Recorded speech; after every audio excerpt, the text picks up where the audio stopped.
बचपन से आज तक मैंने कभी जातीयता के क्रम को अपने साथ अपनाने नहीं दिया। छोटा बड़ा ऊंची सभी मेरे साथ बैठ करके भोजन करते हैं। मैंने कभी जातीयता के क्रम को पनपने नहीं दिया।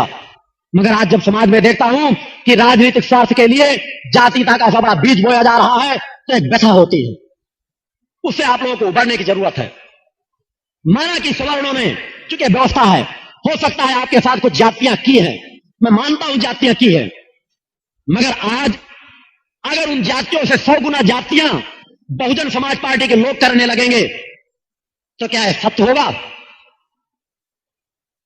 मैं स्वतः बहुजन समाज पार्टी का कल्याण चाहता हूं, मगर ऐसा कल्याण नहीं तो टकराहट का कल्याण हो। ऐसा चिंतन नहीं देना चाहता कि अगर सवर्णों ने तुम्हारे साथ 2 गलतियां की हैं तो 100 गलतियां तुम करो। इससे तुम्हारे संस्कार नष्ट होंगे, इससे तुम्हारा कल्याण नहीं होगा। जब तुम अपने आत्मा के अंदर उग्रता पैदा कर लोगे तो शांति कभी तलाश नहीं पाओगे, और हर उग्रता के बाद केवल पतन का मार्ग मिलता है। अतः उन राजनीतिज्ञों से सतर्क रहो जो तुम्हें वोट बैंक समझते हैं। अपने संगठन को मजबूत करो, अपनी मांगों को रखो, बढ़ो, मगर उस संघर्ष का मार्ग अपना करके नहीं जिस संघर्ष में तुम्हारा स्वतः का पतन होना है।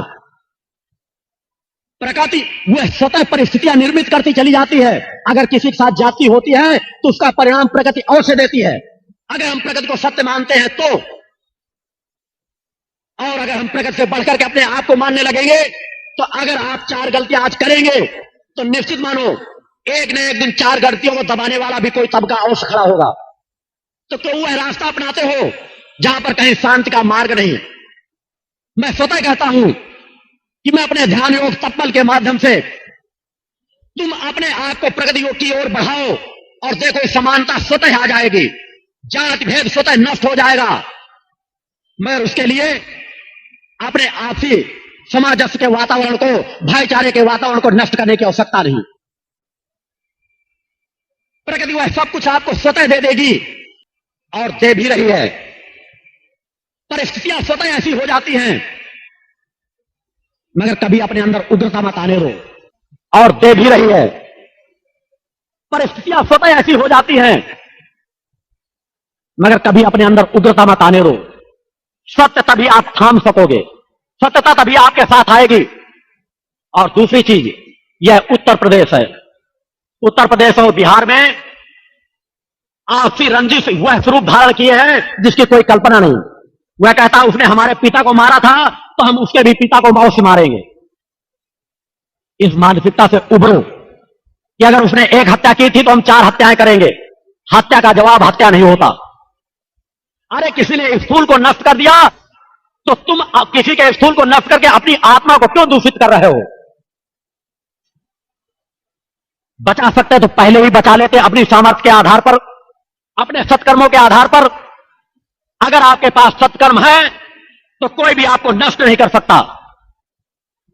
आपका गुरु तो सदैव कहता है कि दुनिया में ऐसा कोई अस्त्र नहीं बना जो मेरे जीवन को नष्ट कर सके। भगवान की जय। जब तक मैं 100 महाशक्ति यज्ञ संपन्न नहीं कर लूंगा मेरे जीवन को कोई नष्ट नहीं कर सकता।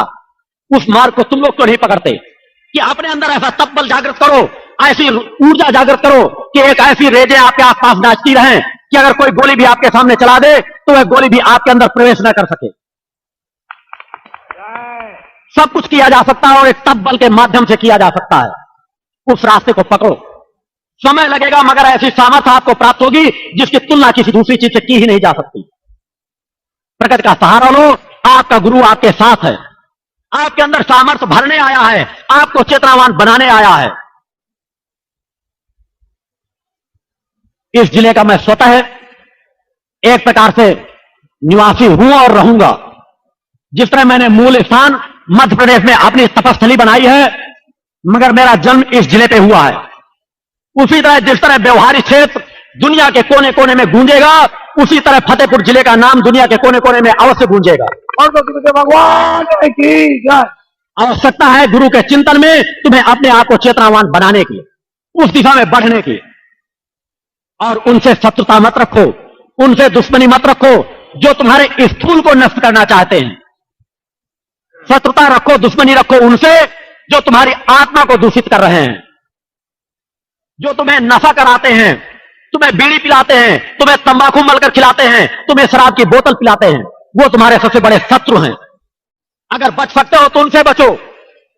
जो तुम्हारी आत्मा को, जो अजर अमर अविनाशी है, उसको दूषित कर रहे हैं। अरे इस तरह के स्थूल शरीर तो आप सैकड़ों पा जाओगे। आत्मा एक स्थूल शरीर को त्याग के जाएगी, दूसरा स्थूल शरीर पा जाएगी। मगर अगर आपने आत्मा को दूषित कर लिया तो उसको उद्धार कौन करेगा?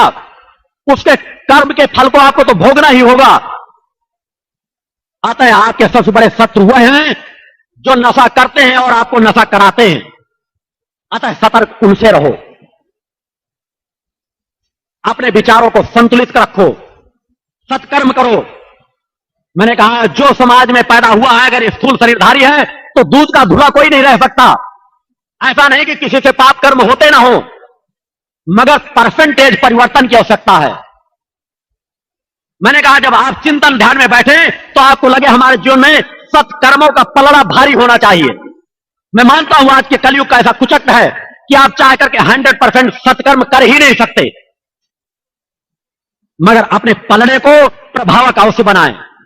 सत्कर्म करके, उस दिशा को पकड़ करके, गुरुवार के व्रत के सहारे को लेकर के, ओम जगदम के दुर्गाई मंत्र का सहारा लेकर के, ओम शक्ति पुत्राय गुरु मंत्र के सहारे को लेकर के और शक्ति जल के सहारे को लेकर के